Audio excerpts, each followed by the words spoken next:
Ever get that feeling like you're being watched? Like, really watched? Yeah, I think we've all had that creepy feeling at some point, right? Right. But what if it wasn't just a feeling? What if someone actually was watching you? Today we're going deep on gang stalking. And Oh, it's going to wow. get a little strange. That's putting it mildly. Yeah, well, this deep dive is based on a lecture by Dr. Catherine Horton, I and think I've heard of her. she doesn't hold back. She does not. She calls gang stalking a form of organized harassment, and It's a topic that's often dismissed as, paranoia. exactly.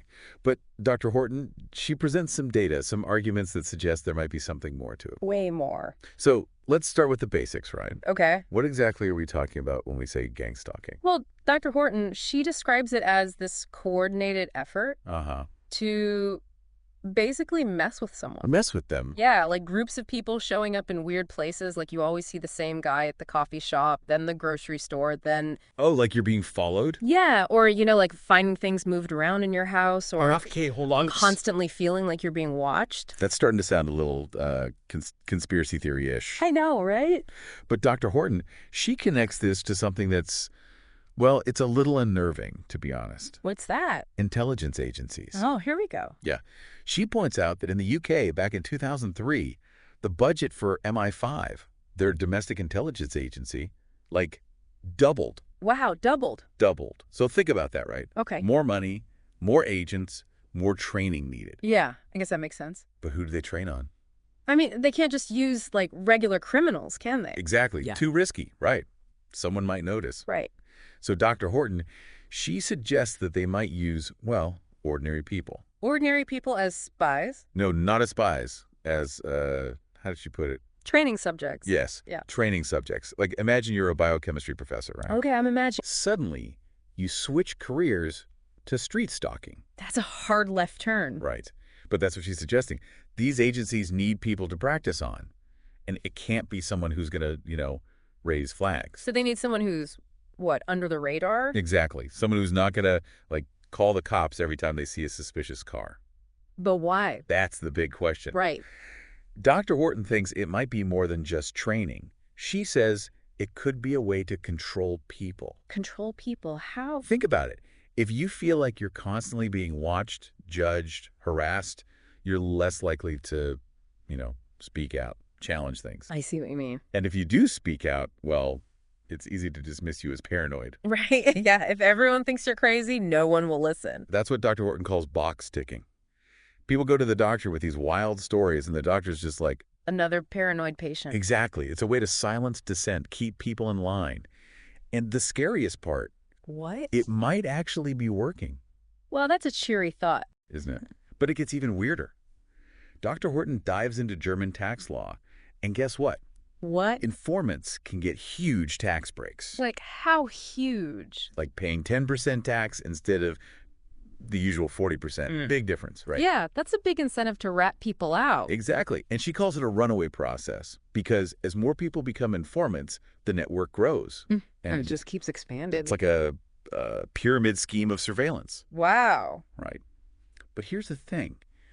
Who are these informants? Not a good question. Dr. Horton says it's not the people you'd expect. It's not like high-powered lawyers or CEOs. What is it then? It's people who need the money. Oh, wow. Maybe they're struggling. Maybe they lost their job, whatever. They're vulnerable and... And they get recruited. Exactly. It's a disturbing thought, isn't it? It is. It makes you wonder who's really pulling the strings. That's what we're going to dive into next time. We're going to unpack Dr. Horton's theories about the motivations behind gang stalking.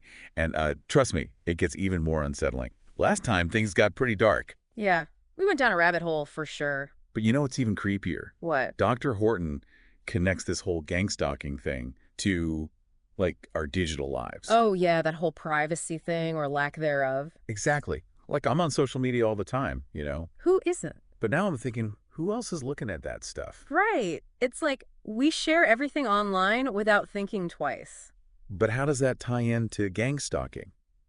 Well, every time we use our phones, go online, even walk past a security camera, we're leaving this trail A trail of what? data. Oh, right. And all that data, it can be used to build a pretty detailed picture of who we are, Like what we do, who we know. what we believe in, what we're afraid of. So it's like anyone could use that information to target us. Potentially, yeah. That's messed up. It is. And Dr. Horton, she argues that this data, combined with these systems that, encourage surveillance, Uh-huh. it creates a situation where abuse is more likely to happen. It's not just governments anymore, right? Right. It could be companies, private investigators, anyone with an axe to grind. So this isn't just about some big conspiracy to control people.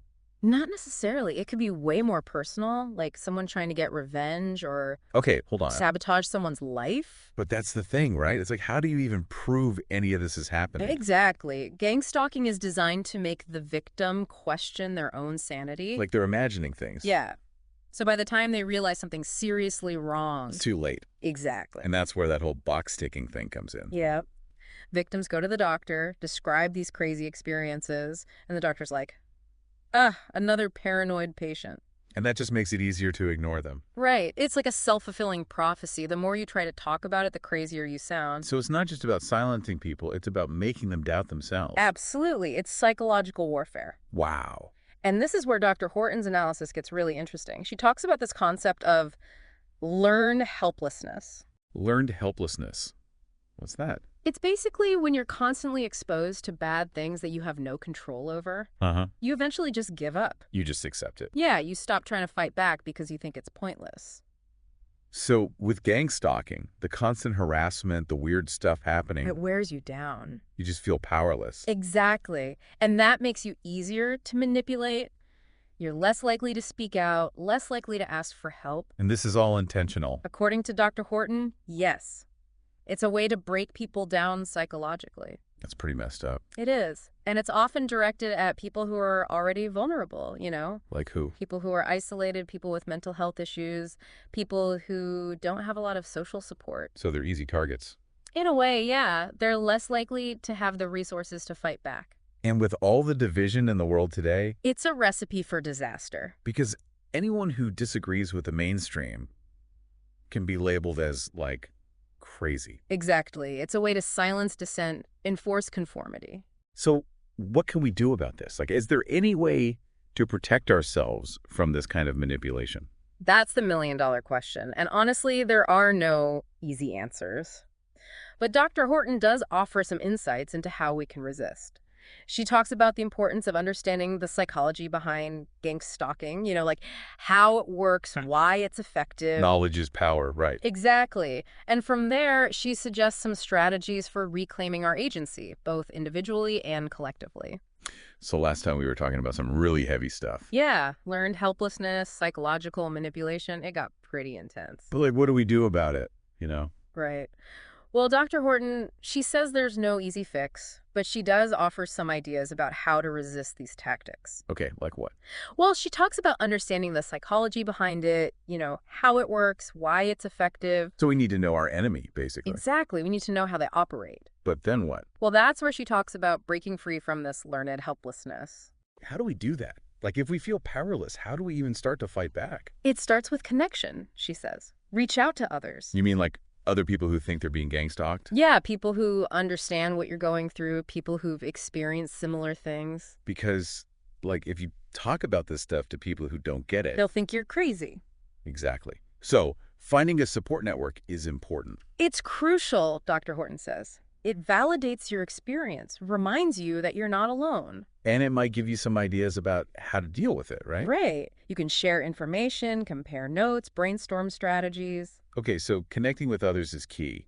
But what about all the digital stuff? Oh, that's another big part of her framework. What does she say about that? She calls it informed action in the digital space. Informed action. Basically, being smart about what you share online, using strong passwords, understanding privacy settings. So, like, being more aware of our digital footprint. Exactly. But can we really protect ourselves completely? I mean, it feels like we're leaving a trail everywhere we go. It's true, we are. But we can minimize that trail, make it harder to track us. Okay, so we need to be more careful online. Right. But what about the systems that enable this kind of stuff? Right. The surveillance, the data collection, all of that. Can we actually change those systems? Dr. Horton, she's pretty clear on this. She says awareness is key. Awareness. Yeah. The more people understand what's happening, the more pressure we can put on the people in power. So it's about making noise, Exactly. Breaking the silence. exposing the truth. Right.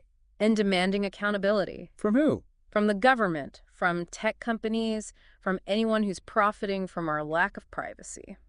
That's a tall order, though. I mean, can we really make a difference? It's a long shot, maybe.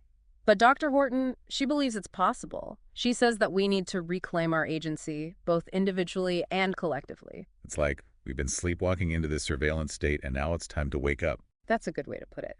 We need to be more aware, more critical, more willing to fight for our rights. It's about taking back control. Exactly. And creating a future where privacy and freedom of thought are valued and protected. Well, that's a good note to end on, I think. We've covered a lot of ground today, some of it pretty dark and unsettling. Yeah, it's not easy stuff to think about. But hopefully, this deep dive has given you some food for thought. And maybe even some inspiration to take action. Because at the end of the day, knowledge is power. The more we understand about these issues, the better equipped we are to fight back. Thanks for joining us, and remember, stay vigilant.